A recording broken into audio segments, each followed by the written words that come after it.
Alors Frigide voilà. Barjot, vous êtes l'auteur de Confession d'une catho-branchée, à la tête du collectif La Manif pour tous. Vous êtes opposé au projet de loi, vous manifesterez samedi prochain contre, et je vous cite, un bouleversement majeur pour notre société. Alors en quoi c'est un bouleversement majeur pour notre société ? Là, tout ça va être bouleversé totalement. Alors, c'est pas samedi prochain, c'est samedi 17 novembre, dans 10 villes de France. Ce sont des manifestations régionales pour le moment. Alors, c'est tout ça qui va être bouleversé, cher Philippe, cher chat. Parce qu'en fait, sous prétexte de donner un mariage à deux personnes de même sexe, on va supprimer le mariage à tous les autres, à 98%, on va en imposer une nouvelle forme qui demain, dans ce code civil, mais dans tous les codes français, ne seront plus ni hommes, ni femmes, ni père, ni mère. Qui demain, dans ce code civil, mais dans tous les codes français, ne seront plus ni hommes, ni femmes, ni père, ni mère, ni père, ni mère, ni homme, ni femme, ni père, ni mère, ni homme, ni femme, ni père, ni mère. Tous ces mots vont être supprimés, passés. Expliquez-nous rapidement comment. Ah bah on va changer les mots. On va changer les mots, on va les enlever. Père et mère deviendront parents. Et paternel, maternel va disparaître.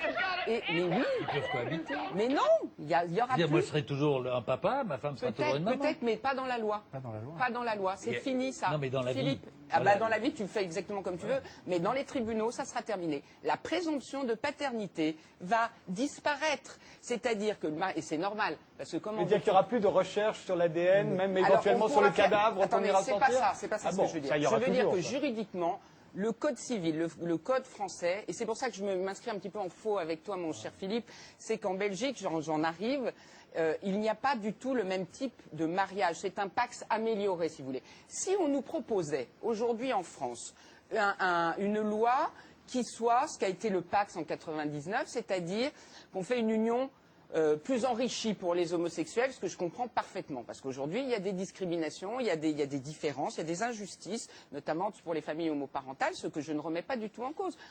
C'est une exception, et ça doit être une exception qui doit être...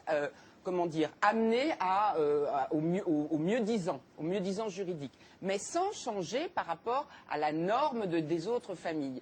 Et je m'explique, c'est ce qui est le cas en Belgique. L'adoption en Belgique n'emporte pas changement de parenté. Nous, on va passer, avec la loi qui arrive, à une adoption plénière qui va faire passer entièrement la parenté biologique à deux personnes de même sexe, qui va faire passer entièrement la parenté biologique à deux personnes de même sexe. C'est-à-dire que demain, un enfant, tu disais, on ne lui enlèvera rien, si, on va lui enlever à vie une mère. Et un autre enfant, à vie, n'aura plus de père, car il sera réputé par la loi né de deux hommes. C'est-à-dire que demain, un enfant, tu disais, on ne lui enlèvera rien, si, on va lui enlever à vie une mère. Et un autre enfant, à vie, n'aura plus de père, car il sera réputé par la loi né de deux hommes. Demain, sur un acte de naissance, il y aura Nicolas, né de Jean-Pierre et de Francis. Est-ce que c'est acceptable? Moi, je dis non, ça s'appelle demain remettre en cause la filiation naturelle anthropologique. Idem pour, on va supprimer homme et femme, et père et mère. C'est-à-dire que moi, demain, je ne suis plus une femme devant la loi. C'est-à-dire que moi, demain, je ne suis plus une femme. C'est-à-dire que moi, demain, je ne suis plus une femme devant la loi. Mon mari n'est pas réputé être le père de mes enfants. Je peux être répudiée comme ça. Il va falloir que je fasse la preuve que mon mari est le père de mon enfant. Et s'il veut, lui, rejeter l'enfant que j'ai dans le ventre, eh bien, il le pourra. Il faudra qu'il fasse la preuve qu'il est le père, enfin, ou plus exactement, qu'il n'est pas le père et que j'ai eu un amant, etc., etc. En fait, vous voulez dire que le mariage était fait pour protéger la femme et la filiation et l'enfant, et que là, ce ne sera plus le cas. Voilà.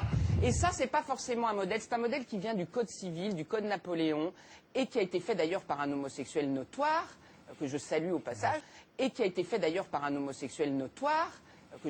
passage, Cambacérès, n'est-ce pas? Donc ça n'a rien à voir avec l'homosexualité. Comprenez bien ce dont je vous parle. Je vous parle d'un changement de structuration de notre droit qui va être vrai aussi dans tous les autres codes, code des transports, code de tout ce que vous voulez. On est en train d'institutionnaliser la loi du genre. Demain, nous n'avons plus de sexe, cher Philippe, et j'en suis bien désolée. Heureusement que tu es belge, mais tu auras un genre. Évidemment, ça, c'est pas la même chose, quoi. T'en penses quoi, Germaine? Tu me fatigues. Même pas capable de te faire cuire un œuf, alors vraiment, tu vois. Mais le café, c'est moi qui te le fais. Bravo, oui. Levez le doigt, voilà. Vous voulez, madame, vous? Elle, là, elle plaisante ou quoi? Souris!